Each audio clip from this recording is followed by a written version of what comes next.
The food prices in this country are ridiculous, let me tell you.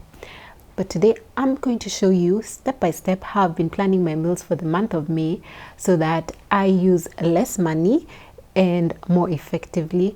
And at the same time, I'm going to be putting in there some meals that I can share with others. So welcome back. This is Meal Planning May 2022 edition. Let's do it. Hi, welcome back to another episode of Emily Wambui Busy at Home. I am so glad that you stopped by and clicked to watch this video.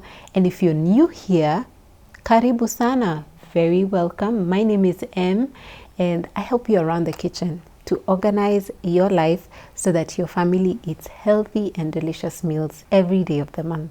So here are the 5 steps that you need to take while you're making a meal plan.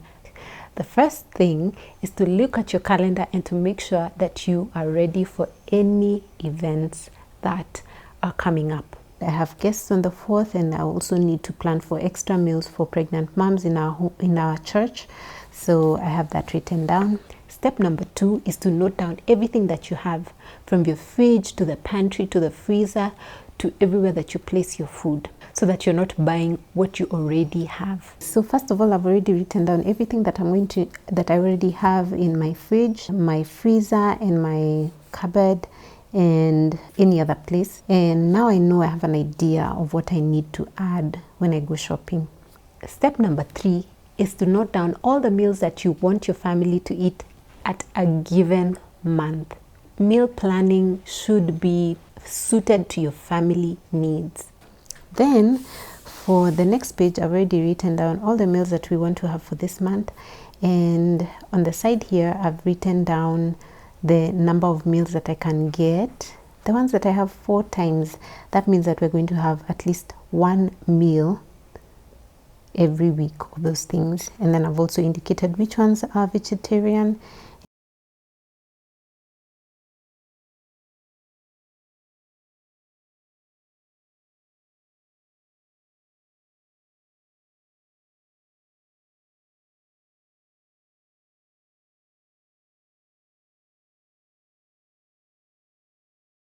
Step number 4 is shopping.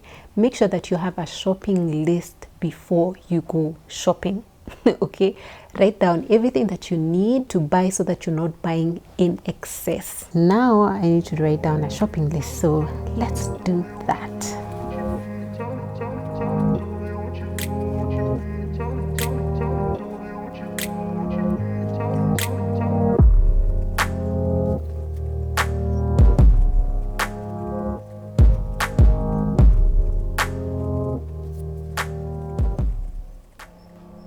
This is what I got for just about 7,000 Kenya shillings, almost 8,000 Kenya shillings in Carrefour.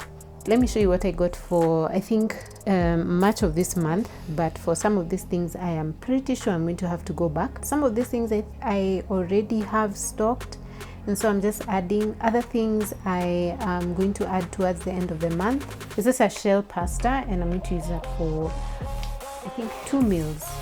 This will serve 2 meals, 1 pot pasta. I got a kilo of sugar, that's all-purpose flour.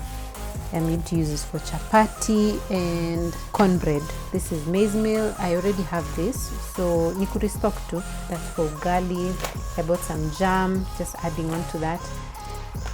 The tomato paste, I'm pretty sure I'm going to have to add. This is some coconut cream. I like this coconut cream because it is rich and creamy. So I only need this for the whole month. Some tea bags, some drinking chocolate. I'm going to refill the jar that I have.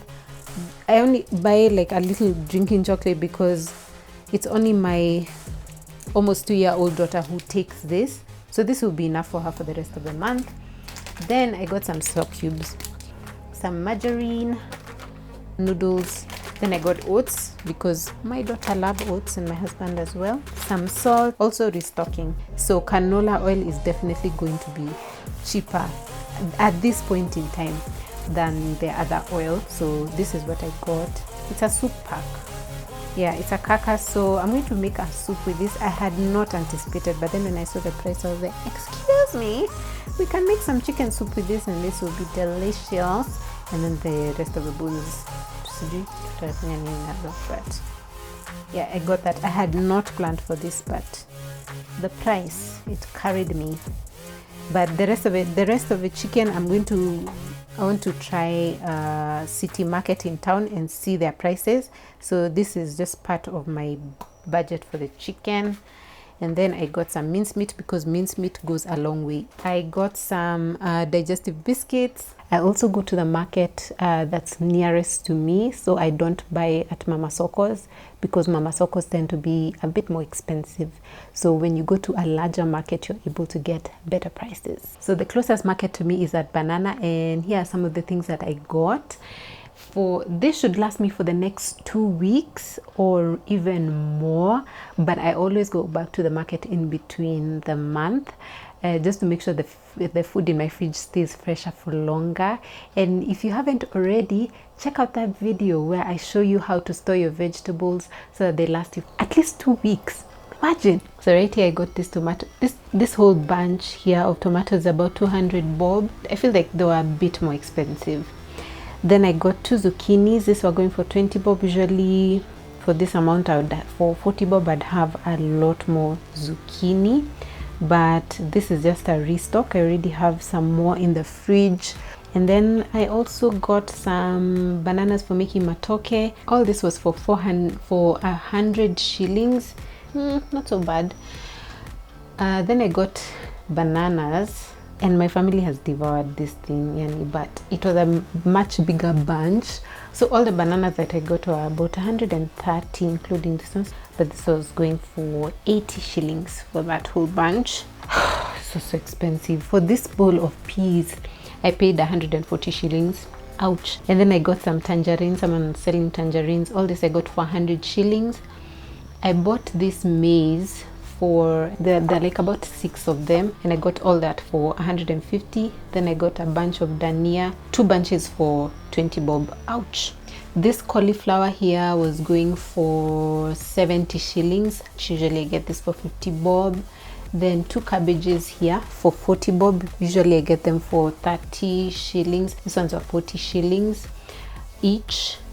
40 shillings each. Usually I'd get them for 30 bob. And then these carrots, I got all this for 60 bob. This ginger was going for 20 bob. Then I got some garlic. The onions are so expensive. This was one for 10 bob, so I got like just a small bit because I also had onions left over. I got this 3 eggplant, and I'm going to make some eggplant sauce with them. I have more in the fridge, so I was just adding. Then I got the red peppers. These 3 of these were going for 50 shillings. And then I got all of these potatoes were going for, I got all this for 420 shillings.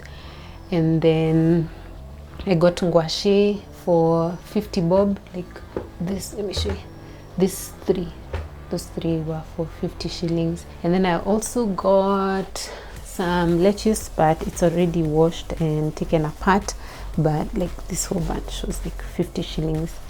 And yeah, that's it. That's all I got, and the total was about 1,800.